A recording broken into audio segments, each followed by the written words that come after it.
دمتون گرم خدایی. ما ویدیوی به این خوبی میذاریم، سطح بازی خودمون تو ویدیو میذاریم. خب بعد دیده نشه خب آدم زورش میاد خدایی.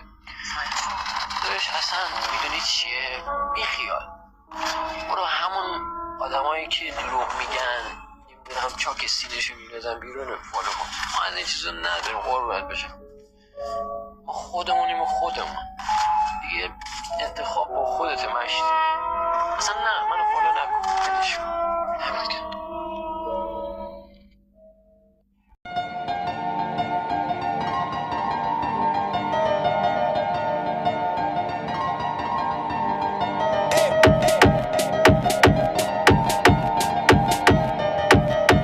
Combat Music and Amir جدید بود نبود، عجیب بود نبود، پر حرف بود نبود، حس شدید بود نبود، افرق بود نخون، افهم بود نخون، افرق بود نخون، رپ فارسی بود نبود، رفتم توش تموم، رپ میکردم خیلی روون، کل شهر خاکستری بالا سر من رنگین کمون، نکردم عشق و حروم، پخش میکردمش تو زمان، وقتی همه خودخواه بودن واسه من دیگه خودی نمون، میطبقت میزنه نبض، من میگم باید یه کاری کنم، میشنوه گوش میاد تو مغز، من میگم باید یه کاری کنم، میره تو ذهن میکوبه زد، من میگم باید یه کاری کنم، روی زبون میره بیرون، من باید خودمو خالی کنم، میگم توی سرم میخونم واسه تو، دلت میزنه نفسی خوره کو، لفظ ادایت همه فاز شو، تصویراتونم که مچاله شو.